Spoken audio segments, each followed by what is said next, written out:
Welcome to the Waldorf Gridiron Club podcast, your home for all things football at Waldorf University, the best small college football experience in America. Hosted by Andy Buffington and me, Troy Thompson, from the secret bunker beneath Bullsdorf Field. Welcome to this episode of the Waldorf Gridiron Club podcast. It's just me here in the bunker, Troy Thompson, with a full schedule of things to talk about. Andy has got some family things he needs to take care of today, and we were going to talk to the soccer coach, but he ended up doing some recruiting stuff, which is great and important for Waldorf University and all of that. So fortunately, though, I've been in communication for the last week or so with an alum from Waldorf College back in my day, and also quite a football player and an entrepreneur, and we're going to talk about all that today. So I want to welcome to the Gridiron Club podcast show, number 40 from Waldorf College days, wide receiver Ben Fossey. Hi, Ben. Hey, how you doing, Troy? Thanks for having me. I'm so glad to have you on the show. It's fun just to, if Andy were here, he would want to talk about when he was at Waldorf, which is like, before your and my time. So, okay. Yeah, he's a little bit older than we are. And so this will be just a fun trip down memory lane, but we've got some exciting things to talk about with you. So let me get started right away. First of all, a guy from Iowa, from Denver, Iowa, the mile wide city, not the mile high city. You were a Cyclone. Yeah, growing up in Denver, interesting farm community, John Deere community, a lot of John Deere employees in the Denver area. We had one stoplight until shortly after I graduated, and then they just turned that into a four-way stop. So, yeah, it's pretty much in the middle of nowhere. You lost the stoplight you had and went to a four-way stop. Man, how about it? Well, it was a big change. But you were in you were in everything. In a small school like that, just like I came from in Forest City, it's like you can wear as many hats as you want to, and you lettered in a ton of sports. You were in obviously football, but you also were in track and baseball, and I see basketball in there. Yeah, a little bit of everything. Everything was so seasonal back then, and you didn't really play sports all. You would work out year round, especially later in high school. But it was kind of everything had its season, and so you just went out and did the best you could every year. And being in a 2A community would allow you the opportunity to see some varsity time at a young age. And you obviously did. You got 5 baseball letters. So, I mean, you must have played as a freshman, and you can come in as an 8th grader in Iowa baseball. I came in as an 8th grader, and I think I might still have the record for being hit by the most pitches in a season that year. Hey, that can be a valuable player to have on your lineup. Just had to get on base, and then I could steal the third. It was a no-brainer. Yeah. Wow. All right. So you got to know your role, and you must have picked. Obviously, you liked baseball, and you ran. Now, did you like track? What did you do in track? Because it's track season now. A little bit of everything, but my strongest event was they had the 400 low hurdles in Iowa, which they don't have here in Minnesota. But the 400 lows was my best event. But 400 open, 4x4, 200, and 100. Okay, probably in that order. My youngest son runs the 400 hurdles, and that is a special kind of torture, isn't it? Yeah, it is. And yeah, I never really knew that kind of lung pain until I really got serious about it. Well, thank God they're not the high hurdles, because that would be a completely different event, wouldn't it? If you're trying to get your steps right between that. Oh my gosh. Yeah.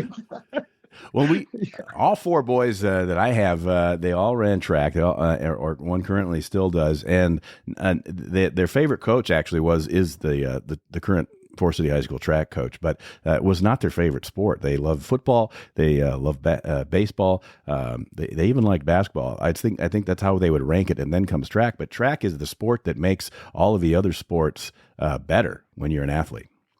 I agree 100%. And, running track in the Iowa season, especially in the Forest City area, it's cold and you're wearing next to nothing. And there's a lot of track meets where it's like, in the 30s, 40 degrees, and, you're just out there exposed in the elements, but trying to high jump, trying to long jump, run the 400 hurdles and things like that. But yeah, track is good for all sports. Absolutely. And when you and I were at Waldorf, they didn't have a track team. They didn't have a track. And now they do. Bolstorff Field is turfed. It's been that way for 10, 12, 15 years now almost. And then they got a track around, 8-lane track. They've got a great track program, men's and women's, and indoor, outdoor, and then cross country, all that. And they might have had cross country actually when we were. They might have. That's a pretty cheap program to start, so they probably did. I don't remember exactly, but so it has changed a little bit out there. Good. But yeah, it's a good thing, and so it's Bolstorff Field, and I don't think it was not called Bolstorff Field either when we were there, just the football field. So yeah, it was not Bolstorff Field yet. I was happy to hear that they renamed it after Coach Bolstorff. Well deserved. He's a legend. But there are so many stories about him for being such a simple man. He just left such an impact on so many people. I'm so thankful that, I don't know how old he is. I feel like he should be about, 120, 125. But yeah, I know that he's still sounds like he's doing pretty well living in northern Minnesota. Is that right? it is. Yeah, I think 91, 92 is what he is. And he was actually just down at Bolstorff Field this past fall. They dedicated, they have new entryway to the field and a gateway. And so he was down here for that with his wife, Donna, and his daughter, Gretchen, and son, Peter. They were all there. And so it was cool to see him. We had talked to him a couple of seasons ago on the podcast by phone. And yeah, I mean, that guy, he still follows Waldorf football. He follows everything. And you would think, I mean, when somebody's 90, God, I hope that when I'm 92 years old, I'm as sharp as he is, because he would, they named the track is BB Track, named after a donor here in town, and then a lawyer for Waldorf for many years, and then Bolstorff Field. And so BB talked first, and he did fine and everything like that, but maybe went a little bit long for, but you might expect that for a lawyer. And then Bolsey just gets up there and nails it. Like it was nails it. 5-minute, just perfect, how he talked. And it was just like, and you're like, man, I'm glad I was here for that. It's probably, I don't know if it'll be the last time that he visits Waldorf, but he does follow everything that we do. And we actually, just this past January, Ben, we created, the Gridiron Club created a football specific awards program, so you can recognize your best offensive player, defensive, your scout team players, your special teams, recognize the academic folks, and all of that just for football. And we put on a heck of a show, and it's called the Bullsies. So have you got the ESPYs? Nice. We got the Bullsies, and then the final award is the A. David Bolstorff Man of Honor Award. And so that's something that we intend to give away to the most deserving candidate each year. And so now the recipient of the Bullsey, the A. David Bolstorff Man of Honor Award, is now he's graduated. He's now a coach. He's presently living in northern Minnesota with his wife Donna, 91 years of age. And he still follows Waldorf football. Believe me, we talk on the phone and he asks about the Waldorf football program, how it's going. So there's an individual 300-400 miles away that cares about what you're doing. So take that to heart. And he is the individual why we have the Bullsey. And so thank you. I appreciate your time. Joining Denny Jerome on stage to present the A. David Bolstorff Man of Honor Award, please welcome once again back to the stage head coach Tyler Chapa.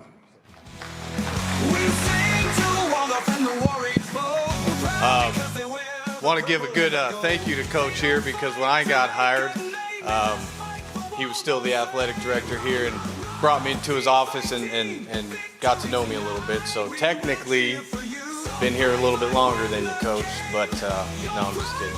But the man of honors, this is really important. When you talk about culture, this is the type of person that you want to build your program around. We've got multiple, and we've got some young guys that are going to earn this award too.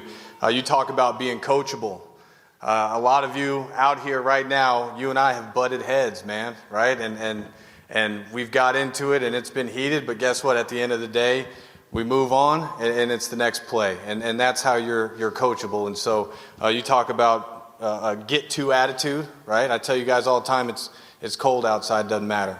You get to be out here, right? And this guy embodies that. So our nominees for this year are Kaysen Handel, George Rivera, and Jeremiah Smith.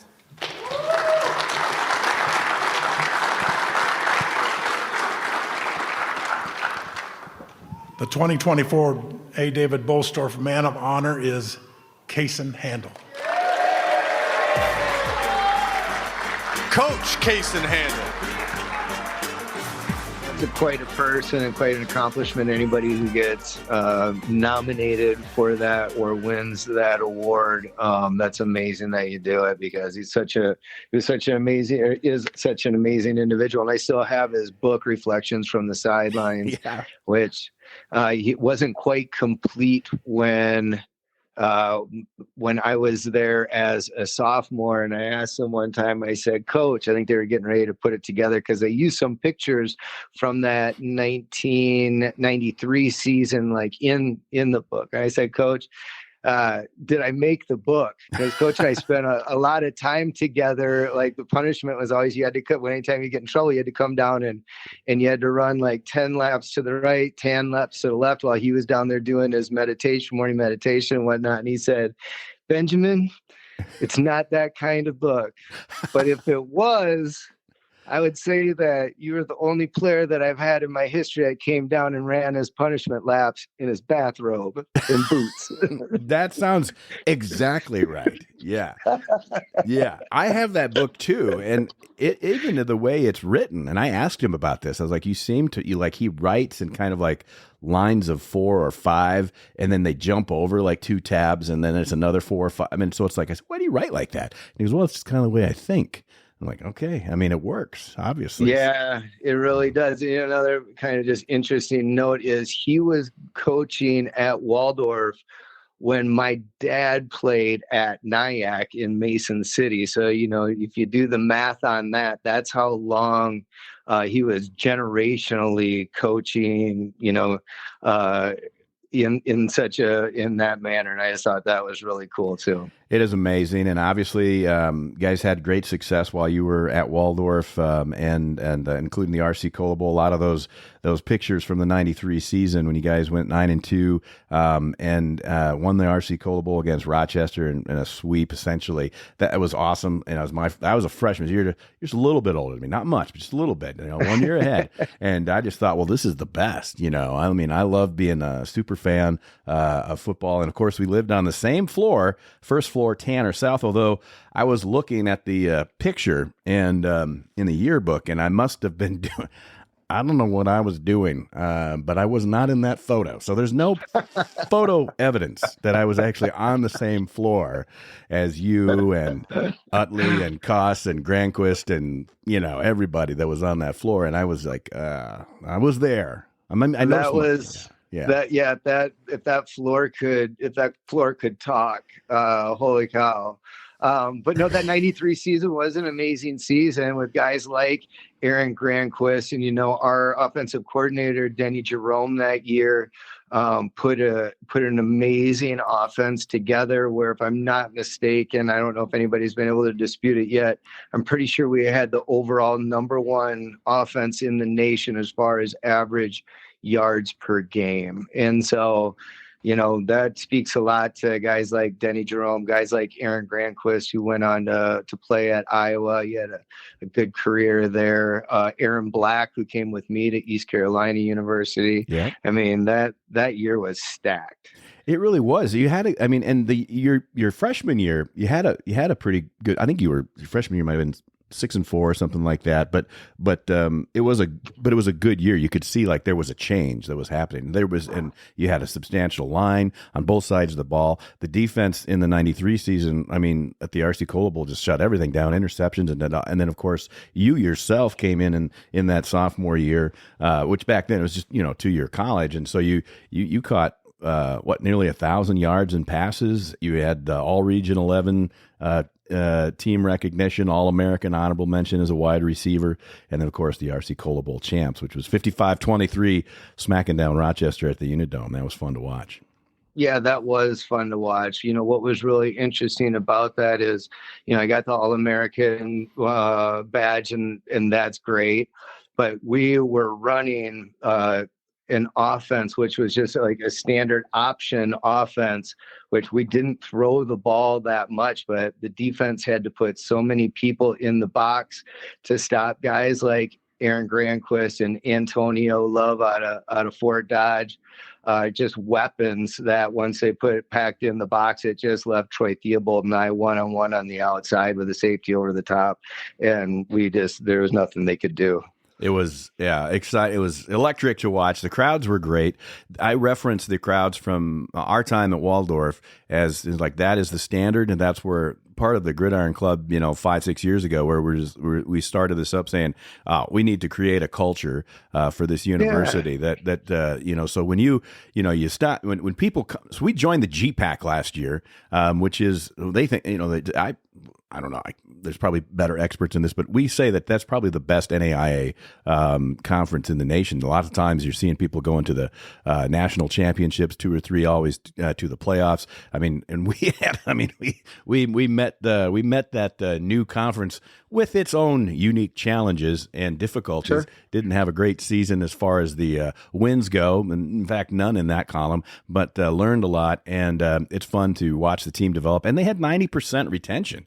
When you have that kind of record, you're thinking, who's going to leave? And they didn't. I mean, it was amazing. And so and they've done a lot of good recruiting, and so they've got a lot of things good that are happening there, and I think that when these other very substantial GPAC Northwestern, Morningside, Dort, these guys show up and they see they know our record, it's deeper in the season, but it doesn't matter because the whole north end of Bullstore Field is jam-packed with cars and flags and tents and everything like that, people having a good time, and they're like, what in the world is going on? Because they don't have that in all of their. Morningside does a pretty good job tailgating, but sure, so it's good to see. You didn't get a chance to tailgate because you were too busy being a player and a standout. I, on the other hand, had plenty of time to tailgate at Waldorf, and of course it was dry campus back then,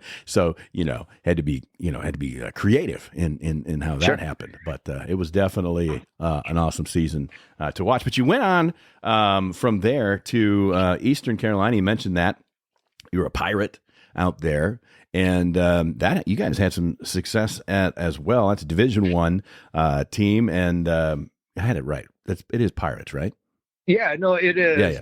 I think one of the best logos in college football. But full D1 schedule. It was just amazing to be a part of a program that had some really good success, a lot of competition.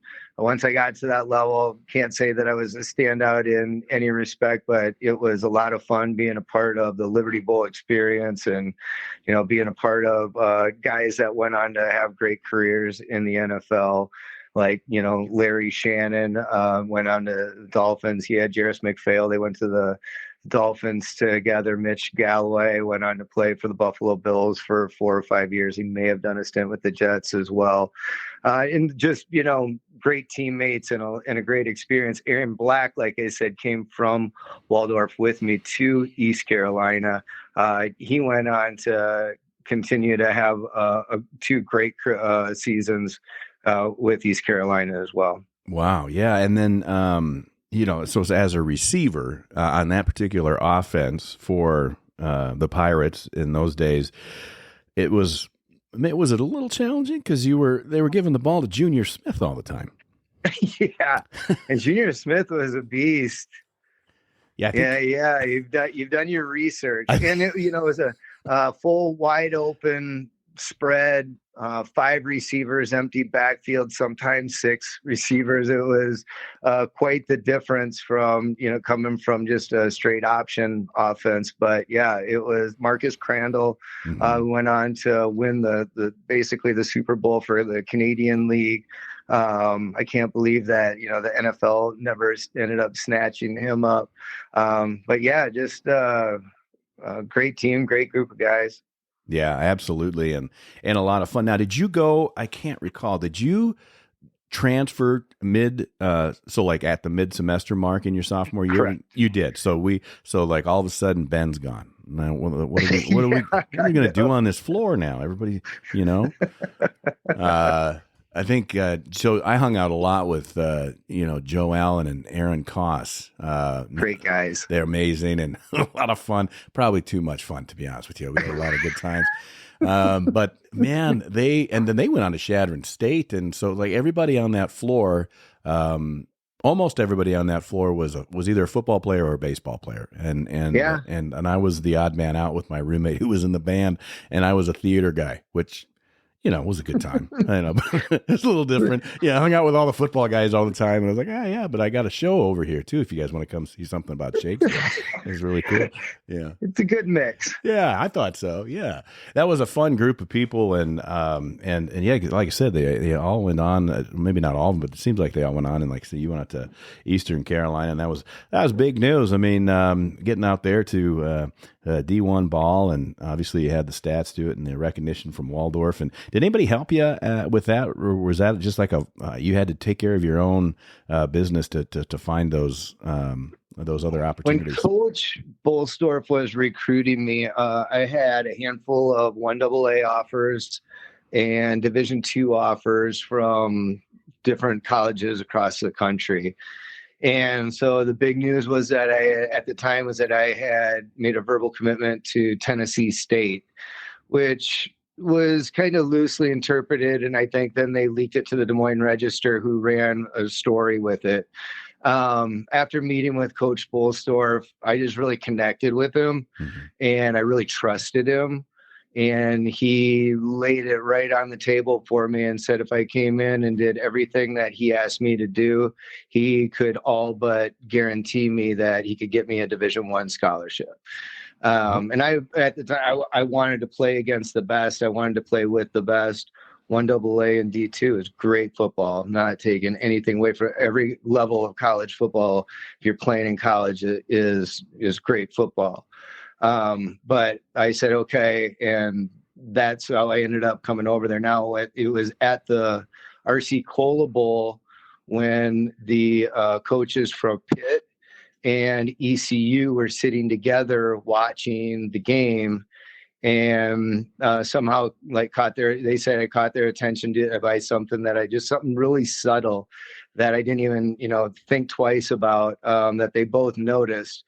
And so they said they kind of kept an eye on me throughout the game and made some big plays that game. Felt like I blocked pretty well, even though I wasn't, the best probably blocker in the world. I blocked pretty well that game. We went on, had a big win. And so they both flew me in, did the whining dining thing. And this is when Johnny Majors came back to Pitt after national championship. He won, he left and then came back. So ended up getting an offer from both of them and had to turn Johnny Majors down. And I said, thanks, Coach. I really appreciate it, but I think I'm going to go to East Carolina and be a Pirate. The whole urban atmosphere of downtown Pitt didn't really connect with what, in the back of my mind, what I had always hoped for playing D1 college football is that big green campus with, convertibles and chicks with pom-poms and stuff like that. But yeah, circle back to answer your question. It was the RC Cola Bowl that is where I got noticed. Wow. Okay. So, and I mean, he made good on his deal, but you obviously did the work. I mean, he said, if you do everything he asked you, and clearly you did, and including running early morning punishment. it wasn't even about the running because it wasn't even hard. It was just that you had to be there and you had to be there on time. Otherwise you would add days onto it. If you were late, you would add days onto it. So you had to be there on time. And it was just a handful of laps to the right, handful of laps to the left, and then you're done. I didn't realize that DJ was the OC for that year, for that time period that you were there. He did the introduction last year. I knew it was special to him. He's very close to Coach Bullstorff, and he did the introduction at the Bullsies for the first, A. David Bullstorff Award. And awesome. And yeah, he was great. I didn't realize that, but boy, and rightfully so. I mean, he was a football player himself. Dave Bullstorff told me he brought him in like in the middle of the night. Got him a few hours of sleep at, back then we didn't have great hotel. Not that we necessarily didn't right now either, but, had to put him in up like in the chateau or something like that. And then like gets him up early so they can whip him around campus and get a commitment out of him, send him back on the bus to Ohio before he changed his mind. That's exactly how Dave Bullstorff phrased it. And then Denny came and he never left, he went to, somewhere else to finish, but yeah. Yeah, he's still here. That's amazing. What amazing individual, just a stand-up human being, super smart guy. Yeah. And just have all the respect in the world for Denny Jerome. Now, there was a number of third and longs when he would look at us and just be like, oh shit, what do we do here? And Troy and I would have to tell him, here's what we run here, coach. He's like, okay, let's do it. So, but Denny Jerome, I don't have enough great things to say about him. He's a great person. Absolutely. So after you finished at ECU, you go on, and then so what did you do what did you major in, by the way? What were you studying? I was a communications guy. Okay. So kind of focused on behind the camera production type stuff. Just audio, video producing, things like that. But it was mostly just, I was a football university guy. I went to college to play football. Mm-hmm. That's why I was there. So the school was there. I was kind of like, communications is what I'm most interested in. So I'm probably going to go to most of those classes to keep myself eligible. And so I'm like, okay, communications it is. Yes. So you were part of the Waldorf communications department then when you were at Waldorf? Okay. So Mark Newcomb and those guys and everything like that. Oh yeah. Well, that's not easy. I mean, I'll tell you, I think that we've got one of the best communications departments in the NAI, certainly in the GPAC, and I'm just and maybe around, I don't know, but Mark does such a great job and always has, but he's tough. Yeah, he doesn't cut any corners at all. He's got high standards and holds people accountable to the standards, but that's how you get good results. Yeah, absolutely. So then after you go on from ECU, now where did that take you? I kind of bounced around and was just living. I was just a nomad for a while. Lived in the Phoenix Valley for a while. I had a buddy that was playing for the Cardinals. So I was kind of, making sure that all of his business was handled accordingly.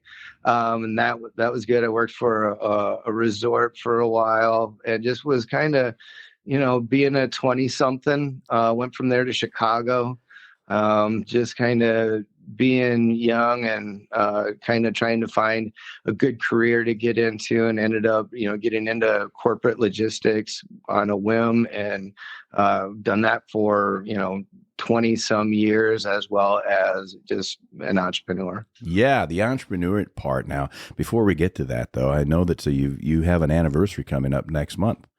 So you're gonna be married 20 years. So that puts you back to 2005. So there is like this 7-8 year window there where you're out and about, and then but you've been married, living, baby. Yeah, and now but got very blessed, very excited to be celebrating my 20-year anniversary with my wonderful wife Melissa. She's an amazing human being, and I'm just absolutely blessed to call her my wife. And you got 3 kids, and I've got 4. Got you beat. Sorry, I don't know if you keep on. I'm just trying to keep. I'm not keeping score or anything like that. But, congratulations. Keep trying. Yeah. So and then you're currently up in Minnetonka. Have you been there for a long time then, or? Yeah, I've been here for 20 years. Okay. Okay. Yeah, Is I've she been from here Minnesota? Is Melissa from She Minnesota? is from Wilmer, Minnesota Okay. originally. Okay. Very good. And Yeah, and so I moved here from Chicago to settle down with her, and we found our spot. We've been here ever since, and just living the dream. that's nice. Now, you, speaking of Melissa and entrepreneurship, she must be a matched soul for you too, because she seems to have an entrepreneurial spirit as well. And I'm only basing this on what I saw on an episode from season 2 on Shark Tank. Hello, my name is Ben Fossey. And I'm Melissa Fossey, and my company is Caddy Swag.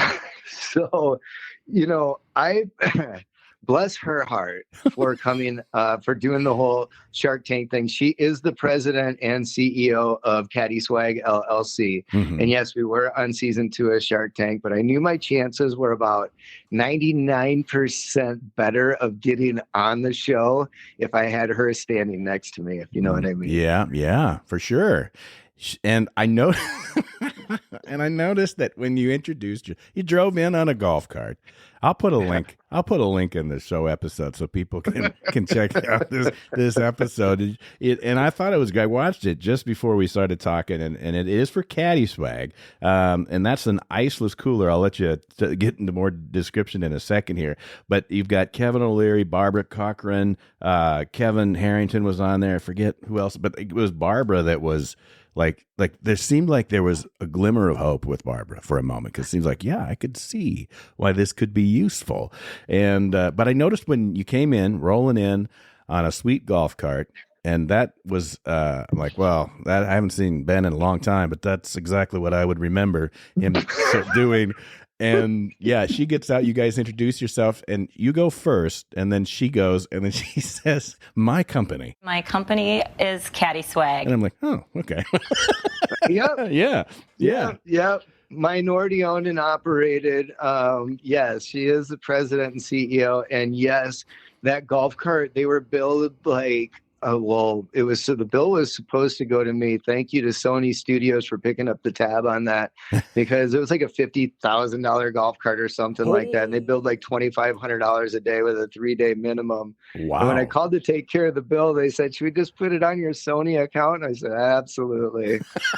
Yeah, do that. Yeah. Now we're going to change addresses now. So that's cool. And so all you were asking for $60,000 for 20% of the company. We're here today to ask for $60,000 in exchange for 20% of our company. And you went through the whole pitch. And so explain to everybody what the Caddy Swag, the iceless cooler is. Yeah, Caddy Swag is mostly, at that time, is a lifestyle brand. So it's about leisure, and it's about playing golf with your friends. Your score is kind of secondary. And it was the night before the Puma Open in Chicago. Forget the year. And we were just kind of at a hot tub party, and we were talking about like different ideas on sneaking alcohol onto the course. Yeah. And I took all these like crazy ideas after, having a good time, and then the tournament, and then coming back, and I just kind of had this vision of a way to do it. And so I took a bunch of coolers apart, put them back together, and came up with the iceless cooler. Fits inside the shoe pocket of your golf bag and doesn't require any ice, stays cold for 18 holes of golf. The Caddy Swag golfer is your average everyday golfer whose score is secondary to just having a good time on the course. That's why I invented the Par 6. The Par 6 is designed to fit inside the shoe pocket of any golf bag. The Par 6 also keeps 6 12-ounce cans cold for 18 holes, guaranteed without ice. How? Each cooler comes with a customized refreezable gel pack, which is guaranteed to keep the cans cold. Now, not only does this Par 6 pay for itself the first time you use it, but it can save you anywhere from $20 to $30 per round of golf. You can carry beverages onto the golf course with you. Yeah. And so we had a lot of fun with that. We got some drive time with Jonathan Brandmeier, made it on Shark Tank. And it's so interesting that you bring up the Barbara thing, because, my producers were great, and they're like, number one, getting on the air is really hard to do. So even, there's hundreds of pitches that never make it on the show. Yeah. So they say, if you don't feel like it's going well, do something outrageous. If you're going to get I'm out from everybody, do something outrageous. So I'm rebuttal. I'm in the tank for 70 minutes and you see 7 minutes of it on the show. Right. Really? So all my facial expressions are reactions from like a different question and things like that. A lot of people just don't know that. They're all like, oh my God, that's just the way that it went.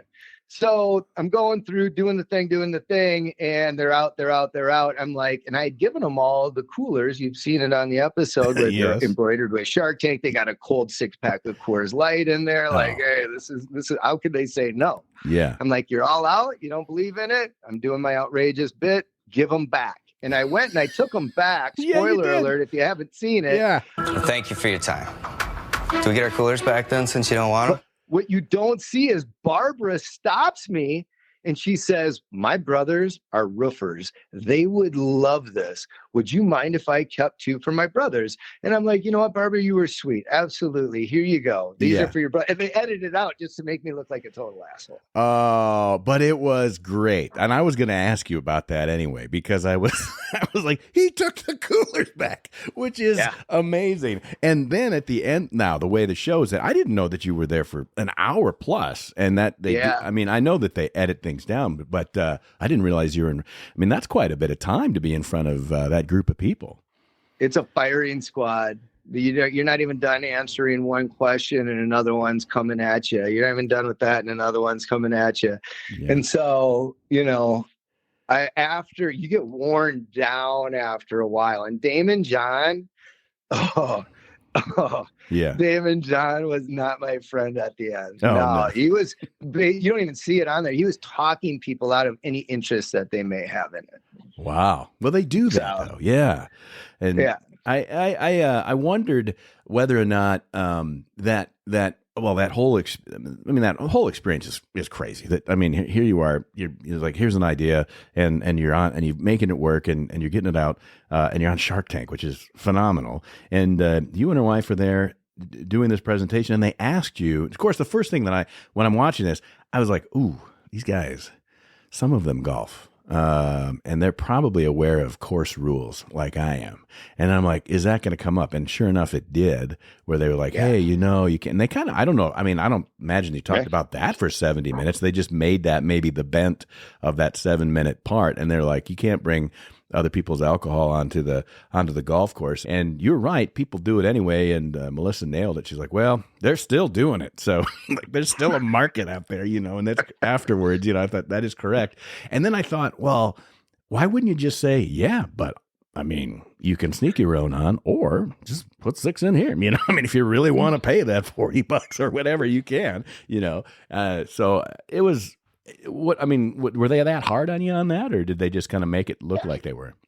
That was just part of it that they focused in on. Let me ask you a question. When you go out on the golf course, do you want to pay $6 for one cold beer, or do you want to be able to get a 6-pack? You got to be kidding me. Hey, let's face it. The people that have the most money are the ones that are watching the bottom dollar. They're the ones that do not want to spend the money that's out on the golf course. Ben, seriously, you think you're going to create a multi-million-dollar business by saving people a couple of bucks on a beer? I think that we can sell golfing? hundreds of thousands of these units and make money on it, and make money for you guys as well. I'm out. They were also, they're country club members where you don't really pay for stuff when you're out there. Hoi polloi. Yeah. And for us, it was just making sure that we, went through the process and made it on the air. The first thing that you do when you arrive, they have you spend the night, and then you come in the next morning with your bags and you pitch Mark Burnett on the spot with his producers and attorneys, right? Okay. Like on the spot. And they either say, thanks for coming. They give you a plane ticket and they send you home on the spot. Or they say, okay, come back tomorrow, a little more of this, less of that, and you're good to go. And so that just kind of sets the tone for everything. Yeah. Wow. Quite an experience. Now has it been since 2016? Is that how long, or how long have you been doing the caddy swag thing? Oh man, 18 years total. Wow. It was 2010 when we aired on Shark Tank. I'm pretty sure it was 2010. Okay, yeah. I was So we've been doing it for a long time. Now, at the time in 2010 on Shark Tank, you said, "Well, it's $15K a year," and they did not like that number. And you've been doing it for that long. I mean, has it been growing? Oh yeah. Okay. 20 million views later. Thank you, ABC. Yeah. Thank you, Shark Tank. And thank you to the replays and Golf Digest and everybody else that's, giving us any publicity on it. It's kind of the gift that keeps on giving. You can get it at caddyswag.com or on Amazon. Father's Day is coming up. That's right. Don't forget about them. And it fluctuates because you get that kind of attention. You do really, really well, especially on something like Amazon, and you kind of control the shelf space for a few years.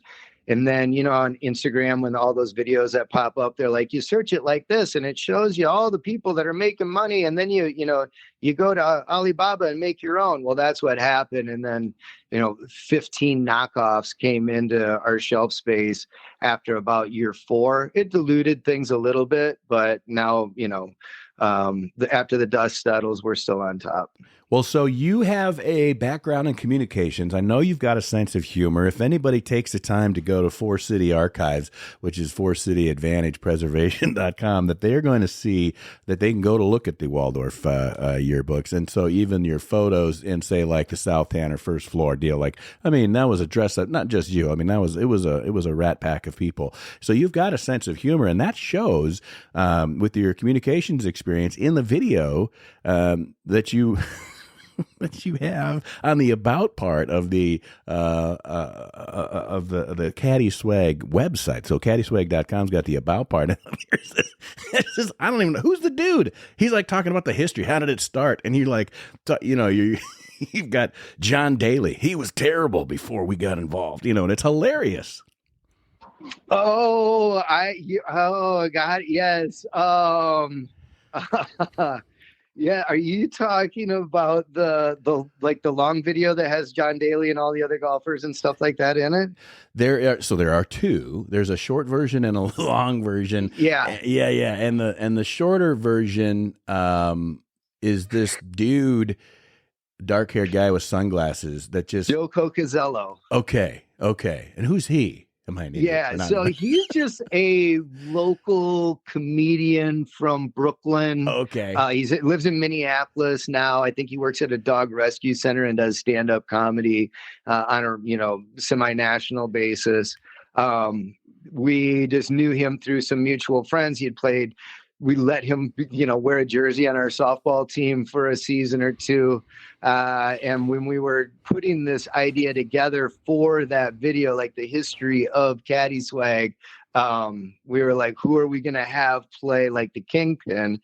And Joe Cocazello was our A1A. He does a great job. It is very funny, folks. You got to check it out. I'll put the link on the website, obviously, to caddyswag.com, so you can do your shopping there, but also check out these videos. There is the longer one, the whole story with, and John Daly is featured. It's very funny how you, that comedic version is hilarious because they're like, look at how he was putting. And then we got involved, and then he's like, sinks it. And it's just like. And I played the back nine first. I think I'm 2 or 3 over. I went in the locker room for birdie and down like 5 beers. You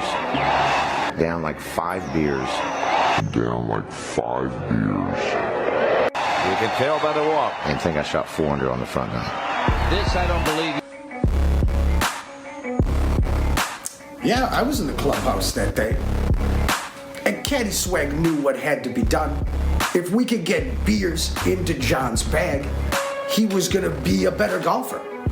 And the idea was born. And they're like, was there anybody else? Like, yeah, Rory McIlroy, you remember what that knucklehead looked like when he started? And it was just, and then like when we got involved, look at him now, and it's like, so it's very, very funny. Yeah. It brought a different type of golfer. A younger, more naive golfer. They were good golfers, they just didn't know what it takes to make it to the top. They didn't have the cooler inside their bag, Some of them weren't even old enough to buy beer yet. Care to name any names? Do you know who Rory McIlroy is? Did you see him before we got a hold of him? He was drinking juice boxes on the course. And have you seen him since we got a hold of him? Total beast. You're welcome. Tap in 3 for McElroy and wow, lead all to himself. I'm glad that you enjoyed. I'm glad. Thank you. I'm glad you enjoyed that. Well, it allows me to transition to what we first started talking about when I reached out to you on LinkedIn, and I was like, "What's this ball dryer thing?" And then I watched a video on that, and even that, the first video that I saw on your other company, Ball Dryer, which we'll let you explain what that is so it doesn't seem like it's something not whatever. And it's John Gruden. I used to hate when the ball got wet because I couldn't throw it. That's why hand size is so important. I mean, when it got rainy outside, I had no chance. Even when it got dark and there was dew on the grass, the ball got wet, I had no chance. And when I have a center right here with a sweaty swamp ass snapping me the ball, that ball would come out wet, sloppy. I couldn't throw a freaking spiral. Then it'd start raining, and it ticked me off. Ball dryer. I mean, this thing right here. You don't need a manager over there with a wet towel. Hey, I'm sorry, I'm trying to get it dry. Or count on some lazy official trying to keep the ball dry between plays. That's a joke. I got the Cyclone model ball dryer. And that video had me cracking up because John Gruden is there just going on and on about this and explaining how it works, and he opens it, it's upside down. He's like, this will take 3 or 4 balls and do it in 30 seconds, and you're like, and all these little comments are on there. It's like it's upside down. It's 1 ball. It'll do 2 or 3 minutes, or whatever, or 60 seconds or whatever it is. It's like how, and it's just like constantly correcting Gruden, and I'm like, this is amazing. This is hilarious. Take the ball, put it in this freaking hover. Let it go to work. They got these things. You can put 3 balls at a time in there. And what it does is it protects your ball. Tell us about Ball Dryer. Thank you, Coach Gruden, for doing the ball dryer review. And we can get to that. Balldryer.com. Go there and check it out for yourself. We spent 2.5 years developing a football dryer, a dryer that you could take a soaked, saturated football. You can throw it inside, turn it on, and in about a minute, depending on how soaked it is, your football is dry and ready to go again, ready to go back out onto the field, ready to be stored overnight. So it's not sitting there with the leather rotting all night, heavy, soaked, wet. It helps improve performance on the field as well as saves time and money off the field. We soft launched it in 2023. Minnetonka was nice enough to step up and be our first customer. They ordered both of our models, our travel case, everything, the vest that goes along with it as well. By happenstance, the University of Arizona ended up buying one. They tweeted it out, and as soon as they put the tweet out, everything just kind of started going gangbusters from there. I mean, obviously. So I had my first thinking was like, this is awesome. Obviously, as a college football receiver, was like this. If wet ball is harder to catch, it's harder to throw for the quarterbacks, and so very important on the offense. And you're like, maybe does it put you at an advantage because you're using your own ball? Every time you switch out on the field and whatever they're using on the other side, maybe it's too wet. And I thought, yeah, but how many times does it rain? During the season, because I was thinking only rain, but then clearly, practices too. They're like, if you're practicing early morning, like we frequently do, especially in the late summer when teams start coming together and doing their workouts, they're out as early as they can to avoid some of the heat. And then you got dew, and I didn't think about coming back in, and just drying it out after the game so that it's ready to go and you're not getting damage to the ball afterwards. So yeah, so you'd use it a lot. It checks a lot of boxes: rain, sweat, snow.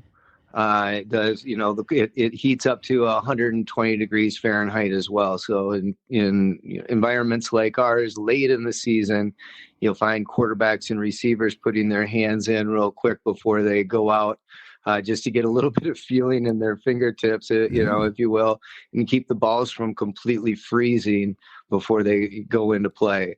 We spent a lot of time doing a lot of research. We made many prototypes and consulted with some of the best in the business, longtime NFL, NCAA equipment managers that have worked with some really high-end teams, telling us to tweak it like this if you can get it to do that. And after 2 years in development and probably a dozen plus prototypes, they're like, yeah, you guys did it. You're good to go. And we just took off and haven't looked back. All you young quarterbacks, you know what you want for Christmas. Because the Seattle Seahawks are using it. The Eagles, the world champions, are using it. The Dolphins and the New England Patriots are using it. You know that the Washington Huskies are using this? The Tennessee Volunteers and the Duke Blue Devils, and right here in Tampa, the USF Bulls. Yeah, obviously it has. There's a need for it, which is exciting. I mean, you're talking about on your website, and you can obviously list more, but it's just you got the Seahawks, the Eagles, the Dolphins, and for NFL, and probably more than the Vikings on this. You're right there in town. I have talked to the Vikings about it. I did actually just a couple of weeks ago, and they said, we're an inside team. The NFL can't use it on the sidelines during the games yet. I could see down the road at some point that getting changed, but right now they can't. So they said, it's not a good fit for us. And so I say, you know what?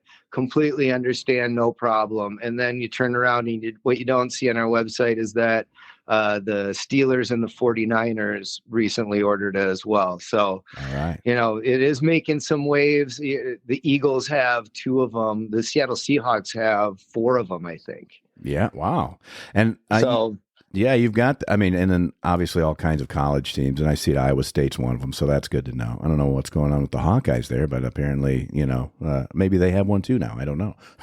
They don't yet, but we do have, all the marquee names, Washington, Oregon, Rutgers, you name them, Duke, App State, Arizona, NC State.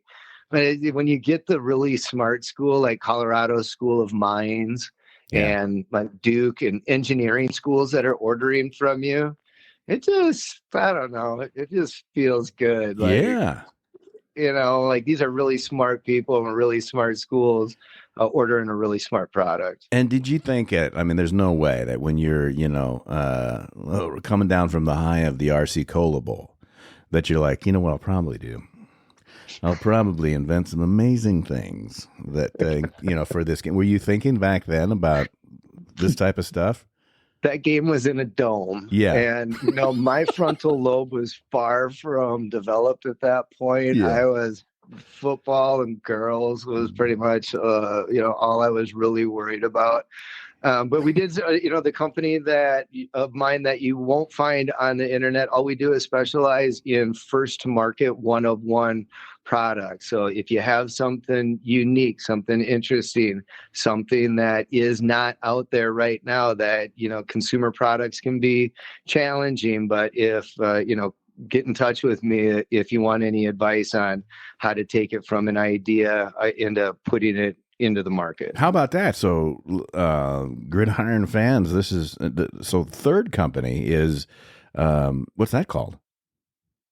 It's called Pro Rank Productions. Okay. And it is just kind of the company behind the veil that does all of the R&D, all of the ideas and developments, all of the sourcing, all of the scaling, everything that's required, kind of from taking it from a whiteboard or a bar napkin onto Shark Tank. And obviously you've got the experience with all of that. So you can, it's a proven concept. Yeah, it's worked out okay so far. Not every product is a winner, but at the end of the day, if you don't try, you're never going to find out, what could be or where it's going to go. It would have been easy after watching the 49ers game in a downpour after, a handful of beers with my buddy, like, oh, I got a football dryer. Everybody needs a football dryer. And then just, go on with your life. And yeah, that was a great idea. We should have done that. Well, here we are. So you've got the single football dryer, the double dryer. Those are both the Cyclone or the Cyclone. The Cy is a single and Cyclone football. Double is the double, obviously. And then you've got a Triclone. What's that? The Triclone we just released this year, and that is our newest model. It has 3 dryers on it, so the football is completely enclosed from all 3 sides at 1,000 watts, 120 degrees, and 120 plus miles an hour, hitting the football from every side. Now, I do have to say, in the video with Gruden, he just like throws it in there, just doesn't set it in there correctly at all, just throws it in there, and he's like, that's all you got to do. And then like the commentary, the notes are like, no, you got to set it in there. Like, so, this freaking oven. Yeah. This freaking oven. Yeah. But you couldn't have a better review for that. And it's, so obviously if Andy were here, he's got an official title in director of player personnel or something like that. But what he is he's the equipment guy. And Coach Buff there, so I was like, hey, Andy, we're going to talk to Ben Fossey about this. And maybe we need to get a ball dryer for the Warriors. Give us a little bit of an edge, because we need some edges in this G-Pack. You're in that pocket where you guys get a lot of weather that cuts right through where you're at. And it can get severe, whether it's practice, whether it's game or whatever. I know in the colleges, I've talked to the college of NCAA officials about it at least, and they're like, well, I don't even really know what I would call if I saw it on the sideline. But you don't really have to worry about it, because equipment managers are really good at just kind of like having it not in plain sight, but very accessible. And I get emails and text messages during the season, every week, like, thank you so much. Thank you so much. Thank you so much. So if they're not supposed to use it, they're still using it on the sideline during the game, in a downpour, in any type of condition. I mean, that's a little bit of the vibe of the caddy swag situation, isn't it? There you go. I'm figuring out your line of thought here, how this works. Yeah, well, I don't even know if that's the case in the NAIA. The NCAA's got all kinds of rules and dictates and everything like that, and the NAIA is the Wild West. So, I mean, nice. Yeah, I was talking. I got you guys. I'll take care of you guys. If we'll make sure that come 2025 season, you guys are all set up. We'll get talking about that, and we do have I tell you what, we'd love to have you. So, do you like to golf, or are you just like, are you a duffer like me, and that's why the caddy sway came along? You're just like, listen, I'm a casual golfer. Yeah. I just I'm just, my score just isn't really as important to me as kind of who I'm with, and the weather outside, and just enjoying my time. And I've never been a competitive golfer, but I mean, I'm decent enough. I can go out and I can shoot an 80, or I can go out and I can shoot a 90. There you go. Oh, well, you can. Is that on 9 or is that at 18? Because, I mean, if you're talking 9, I'm with you. Because if you're talking 18, buddy, we're not even the same. I've never broke 100 on 18, so I wouldn't even tell you. Yeah. But the caddy swag cooler will make it that much more tolerable, trust me. Well, based on the video with John Daly, I could see how that could be the case. We'll have to get a couple of those. We'll have to get some of those so we can give those. We've got our second annual Waldorf Gridiron Club Golf Tournament coming up July 11th. That's news, by the way, to the listeners now who they were asking us when we were doing the next golf tournament, and we're going to do just a simple 9-hole, again, out at Gruis Recreation, the barn, south of Buffalo Center, and we're looking forward to a 6 p.m. start on the 11th of July. And we'll get you people, you can get registered and find out all the details by emailing woogridironevents@gmail.com, or you can just do president at Waldorf Gridiron. wallorf.org.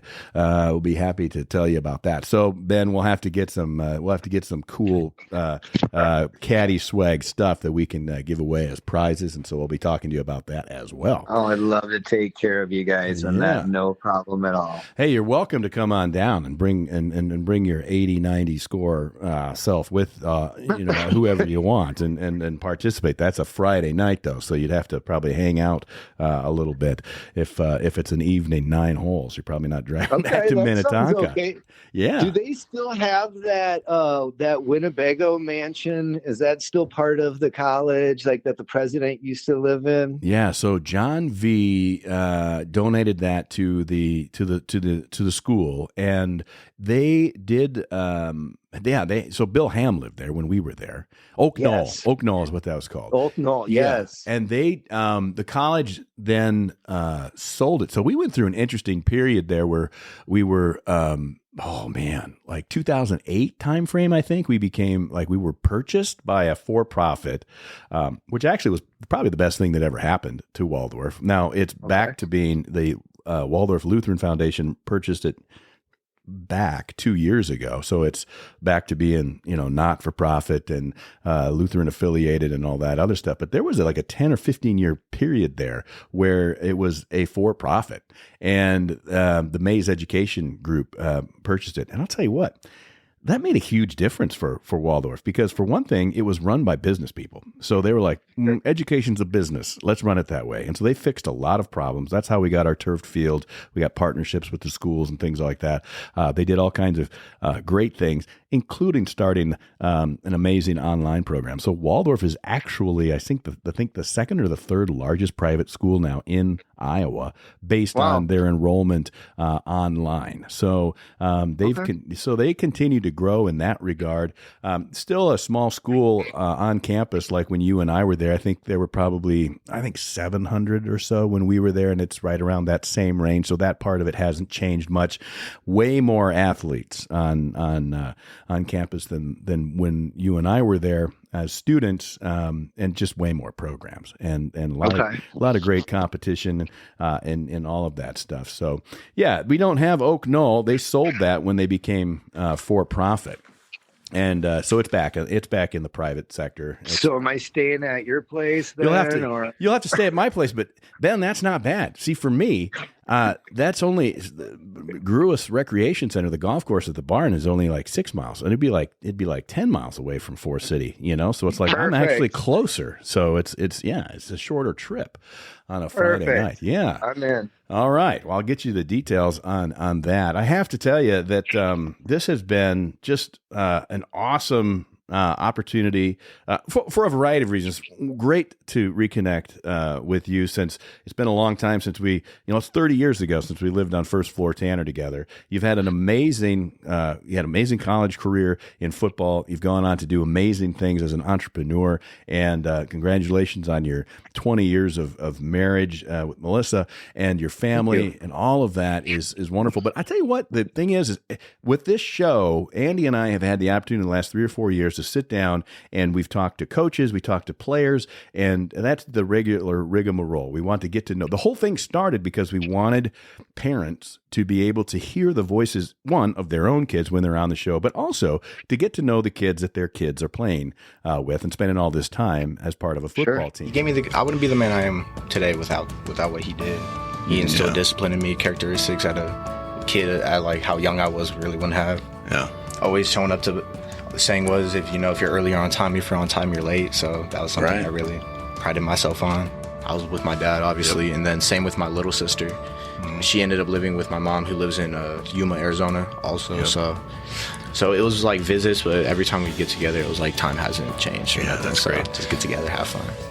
If you could sit down and talk to your coach, you know what I mean? I mean anything too. Like, he'd be family stuff, like something's personal to you. Like, they don't mind that kind of like connectedness, and that's why I love the place. You go past Coach Choppa's office, and there's always 5 or 6 guys sitting around, and they're just talking life. This is Tyler Choppa here at Waldorf University, and I want to give a Father's Day shout-out to my dad, Tony, my stepdad, Tim, and my brother, Tony. Growing up, and even to this day, I've taken lessons, life lessons from each of them. and applied them in my life, so I wouldn't be where I am or who I am today without all three of them. I appreciate the love and support and the passion for the game that they share with me every single day. So I appreciate them, and happy Father's Day. My dad was an electrician. I grew up my whole life watching him be an electrician. He owned an electrical store that he started in 1985, and he started it from nothing, and it was just a thing that he said, I'm going to do this. And so he wasn't home a lot. He was working, trying to make money for the family and stuff and make the business go. And he was doing jobs late at night for people, wiring up a house or fixing this or fixing the heater, whatever it was. And, so, when I got to see him, it was awesome, because I knew what he was doing. In 2007, it burned to the ground. He knew everybody in town. They all knew him. They all supported him. And they said, hey, we can't see you leave. This business has to go. So, with the money he got from the insurance, they built it back up for him, and it was like a quick period of time, and then it was back up and running again. My dad, he always planned to coming out to games, and then my dad trains me. So you lift with your dad? Dads have superpower. Yeah. It's called dad strength. Yeah. It's rooted in anger and annoyance. A lot of it's built up, and then like if he's working out, maybe he's struggling, but then in the shop, something makes him mad, and he's like, flip the Toyota. We are a town that does whatever our kids do.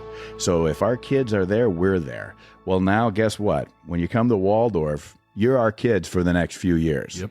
And that's where we need to be. And so we've had the opportunity to meet all these young men and really help them understand that when you're at Waldorf, as small as it might be, in a town that's not very big, in some would say the middle of nowhere, when you're here, you're ours, and you are part of what we say is the best small college football experience in America. And we try to make that happen. And what I found with these guys is just like you. They all have dreams, plans, ambitions. They're all getting their degree. They're working hard to be successful. They want to compete. There are some players that are here and they're clearly good students, and they're after that degree, and they're also after it on the football field. And then there are some players that are like, listen, I'm here. I get my grades. I'm here to play football. And both of them make up a great team. Those types, and there's myriad other types as well. That experience is what we've had today. This conversation is, I think, inspiring to the players, and they all listen to the show now. When we first started, no players listened. They were like, what's that? What are you talking about? And now it's like, when am I going to be on the show?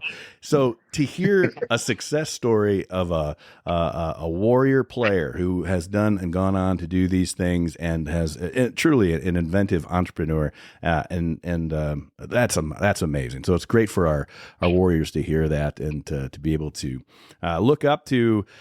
Look, those pictures from the RC Cola Bowl is a lot of what we showed at the original Bowlesy Awards, because it's hard not to.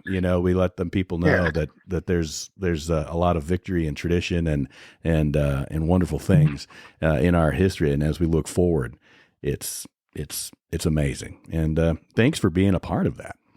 Well, and thank you for having me, Troy. I appreciate you guys and the Gridiron Club and having a show like this for players to listen to, for parents to listen to, for players to want to be a part of, and, to build that community that you guys are looking for. I think that you guys got a great thing going on right now. And I love kind of being able to watch the Waldorf evolution, if you will, from a little bit of afar. And, it's great to be a Warrior. And, I still keep in touch with a handful of the guys that I played with. We've lost a few guys that we played with, and I hope to get in touch with a few guys that I haven't talked to in a long time. But it is a family that, you kind of have a lot of them with you for the rest of your life. Absolutely, and once a Warrior, always a Warrior. The disadvantage that Waldorf has from like our era is and before is that it was a great place for people to get started and have this wonderful experience as their first college experience, and then they would ultimately go on to another school and graduate, and then their alumni association is like, well, I went to Luther, or in your case, Eastern Carolina, and it's like, what about Waldorf? You know, and it's like, hey, we're still here. So it's fun to connect and be able to show our kids that lots of great things continue to happen and have happened with our alum, and obviously you're a big part of that. Can I say one? Yes, you get the last quick word. Announcement, Troy. Oh yeah, yes, you got the big one announcement. quick announcement that I almost let slip by. And yes, you as far as the ball dryer goes, you can get it at Riddell Sports. You can get it at Ali Sports if you're on the East Coast, Johnson Lamb. But officially, the ball dryer is now available at BSN. So get with your BSN team rep. Ask for the ball dryer. Tell your football team needs it. Tell them to reach out to the BSN. 1,700 sales reps across the country. Get in touch with yours. Ask them for the ball dryer. Ben, that's great news, and I can't believe I almost let you slip away without making that. Obviously, we work with BSN all the time, so we're going to make sure that that happens. And I think that this is one. It's a great tool. It's great to have on the sideline, whether it's supposed to be there or not. We'll find out. It's the NAIA, but then also it's just so cool that it comes from an alum of Waldorf College, and you do have a partner, so we don't want to I should probably mention him too. There's two of you that did this, right? Yeah, Bill Bosman and I, he is the one that when we were watching the football game together, when the whole idea was born, he has definitely been there along the way as far as the development of it goes as well. Fantastic. Awesome. Very good. Well, I tell you what, anything else you want to say at all? No? I'm just looking forward to coming down. You got me all excited to come to Forest City now, play some golf, and check out the new football stadium. Awesome. Well, new to me. Well, the turf is it's a turf field. I think the stands are about the same, although the press box is newer in the last 30 years. We got some improvements to make, but it'll be fantastic to have you come Well, at down least it has the Bullstorf name on it. It absolutely does. And I sit in that box every Saturday and do the PA. So I get to announce every game, not on the radio, but just right there in the fan. So we try to build that atmosphere, that Saturday game day experience, and make it as big as possible. And so I like to be in a part of that. Plus, I got to be honest, my kid Jack does play on the team, and he got honorable mention last year in the GPAC. So I got to be able to. Yeah. For sure. Thank you. He did a great job. Troy. I can't wait to come down and check out a game and hang out with you guys on weekend this fall. Oh, you know what? I am looking forward to that. And I hopefully we'll be able to use, I'm not wishing for a rain out. The fans of this program know that if there is a, look, there may or may not have, before we joined the GPAC in the previous conference that we were in, there may have been a 3-hour plus rain delay when we were playing Dickinson State here at Bullstorf Field. And I mean, I couldn't go anywhere. A lot of the fans left. Not all of them did. So I just hung out with some of them who didn't in the tailgate area. Which, that made for an interesting second half of announcing. I will say that. Unfortunately, the team we played was Dickinson State, and I felt it was necessary to really enunciate every time they had it.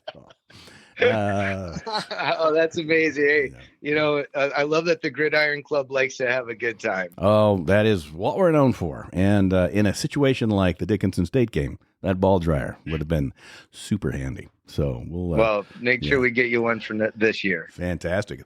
All right, we'll do that. And so then I guess I have to wrap it up. And as Andy would say, forever and always, go Warriors. Hey, Troy. How you doing? Good. How are you? I was listening to a few episodes. Okay. So I have had an interesting afternoon myself, just kind of browsing through and listening to a few of them. The last one I was just listening to was with Coach Chapa, which I was able to meet him when we were down at the AFCA show in January. Oh. So that was kind of fun meeting him. You have a great time here on the Gridiron Club. I'll just open it up and then we'll get rolling. Sounds good to me. I'm ready to go anytime. Okay. For the last 4 years, we've been doing a podcast for the Waldorf football team, and awesome. I've had a fun afternoon because I've been watching some videos from, you got 2 websites, and I've been watching, and then also flipping through some of the yearbooks so that I can have some of my facts straight. And so it's been kind of a fun trip down memory lane for me today. Stop that. That's awesome. You can join the Waldorf Gridiron Club and be part of the best small college football experience in America. Just visit our website and pick your membership level. Find us and everything Waldorf Gridiron Club related, including professional photos, at waldorfgridironclub.org. You can also click on the Support the Show link in the show notes to donate. And you can even use the United States Postal Service by sending your check to the Waldorf Gridiron Club, P.O. Box 125, Forest City, Iowa, 50436. It's tax exempt, hassle-free, and has a level for every budget. That's right. Anyone can join, even our rivals. Show your colors. Join the Gridiron Club today. Get it? Got it. Fantastic. The Waldorf Gridiron Club podcast is hosted by Andy Buffington and me, Troy Thompson. Produced by Sunnyside Farm Studios in beautiful rural Forest City, Iowa. Platformed by Buzzsprout and music by Soundstrike. The Waldorf Gridiron Club is a 501c3 nonprofit organization dedicated to the student athletes of the Waldorf University football program. Our mission is to assist the program in maintaining the best small college football experience in America.